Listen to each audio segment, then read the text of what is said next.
In this presentation, we're going to take a look at interactional theory. And interactional theory actually encompasses more than one type of idea. Its key focus is on social fields on one hand, so we'll look at field theory, and networks or ties on the other, so we'll look at network theory. And we'll examine these for their importance in terms of community. Now, unlike other theories of community, this family, I guess, of theories is not systems-based. It's rather individually based, and the only guiding mechanism is a natural desire for social interaction. So the key areas of consideration are going to be density of the network or the field, strength, and reach. And then we'll study also the various outcomes. We'll move first to look at field theory. And essentially the idea of a social field is based on patterns of social interaction. When people interact in a regular way and have a shared interest, that's the other ingredient to make a field, is you've got the interaction plus some kind of shared interest. So you can have a social field around a sport, like a soccer field, no pun intended, or you could have a whole field around the community. If people have a shared interest in the community in which they live, then you've got a community field. And Wilkinson was one of the primary advocates of this theory.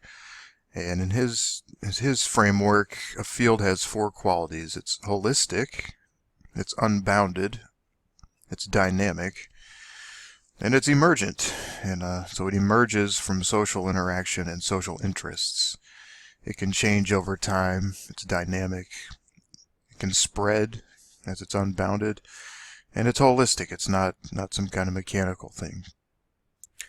I have here a rather lengthy quote from Wilkinson in his book. And it says, "It is natural in that it is real or not nominal."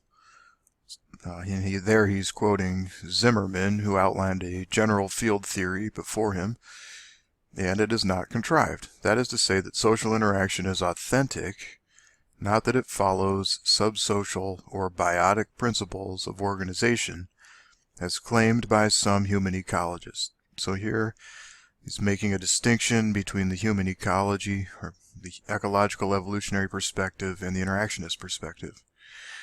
It says it is natural because people, by the nature of being human, engage in social relationships with others on a continuing basis, and they derive their social being and identities from social interaction.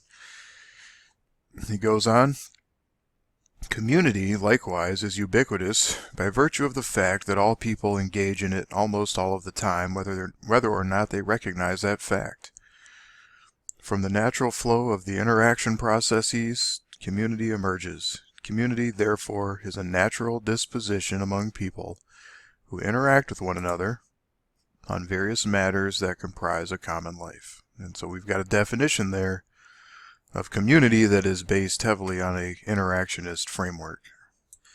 So for Wilkinson, he's going to great lengths to distinguish the interactionist perspective from that of the ecological perspective, which was dominant when he was a grad student.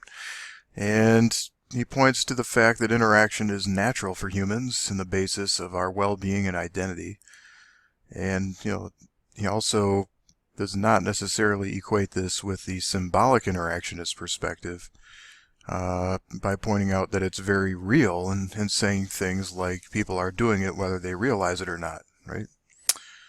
And then from this, community emerges from the interaction between humans, and that's where we get that interactionist definition. So social fields are the key concept here. Social fields are emergent structure in a dynamic process of social action, according to Wilkinson. And he points out groups that emerge with some shared and particular interest, such as a youth group, a church group, as I mentioned, a sports group, for instance. These can form interest-based fields But a community is much more holistic, right? Comprised of actors, associations, and organizations that rise above what he calls particularistic social fields, right?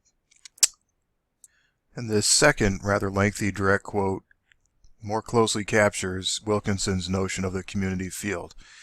And he says, interests are generalized and intrinsic. They are not specialized or instrumental, which is the case with those special interest fields. The community field cuts across organized groups and across other interaction fields in a local population. So you can have people in church groups, youth groups, sports groups, but they all share in common this one thing, the community field. It abstracts and combines the locality relevant aspects of the special interest fields and integrates the other fields into a generalized whole. So there's that notion of holistic view. It does this by creating and maintaining linkages among friends that otherwise are directed toward more limited interests. As the community field arises out of the various special interest fields in a locality, it in turn influences those special interest fields and asserts the community interest in the various spheres of local activity. So this is another interesting insight here, that having this community field is to allow it to become influenced, but also to influence these special interests. So if we stop living in a locality where we identify with that particular locality, that can have perhaps consequences for other special interest groups of which we're a part. Next, we'll move on to discuss network theories, which, as we said, complement field theories to inform the interactionist perspective.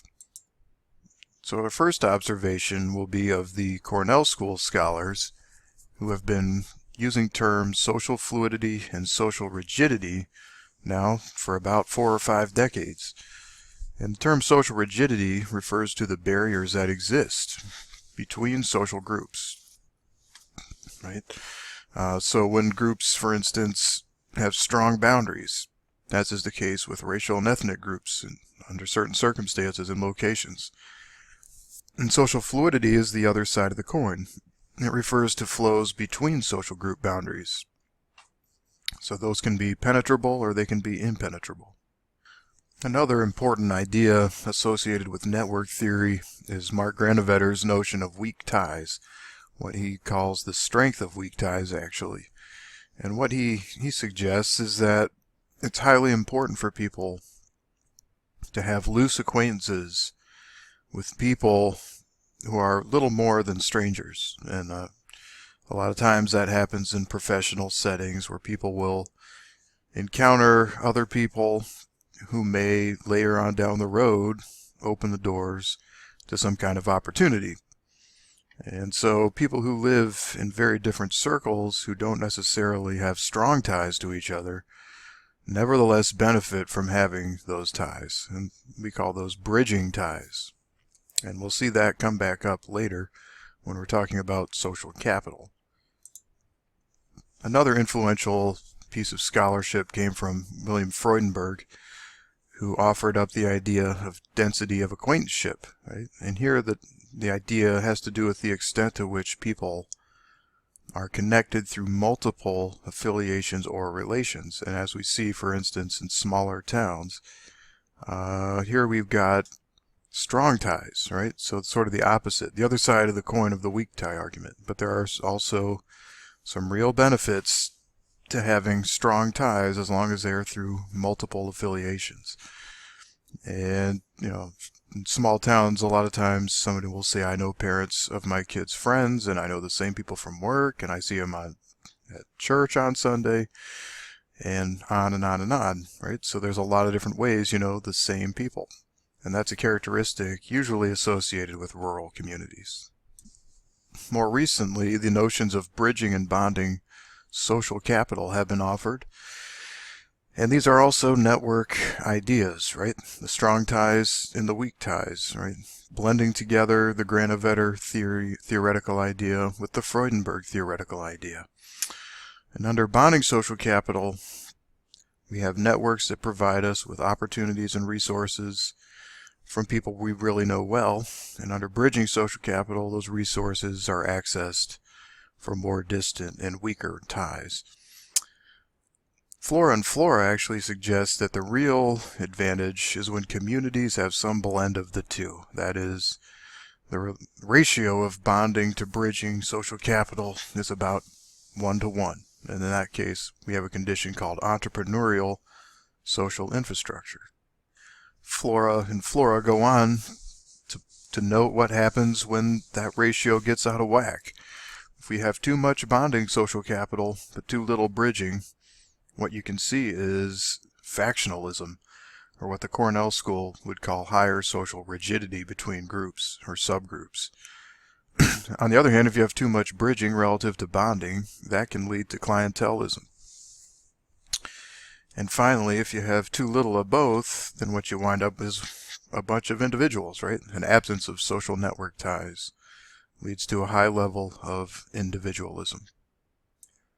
A number of scholars have noted some parallels in the notion of social capital and Durkheim's ideas about solidarity.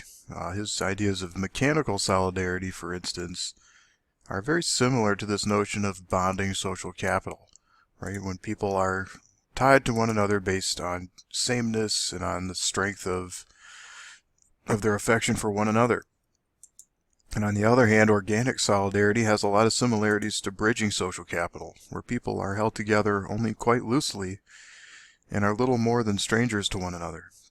So there's quite a parallel here, I think, and clearly, oftentimes, as some people have noted, we get old wine in new bottles.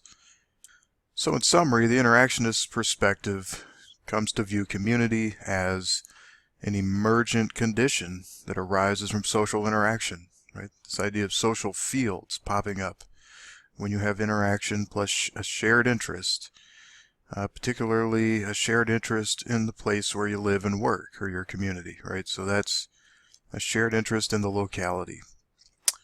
The types and strengths of social networks we have do carry important social networks, so the network component of interactionist theory is also a major contribution, and we'll continue to see that have relations to other parts of the class.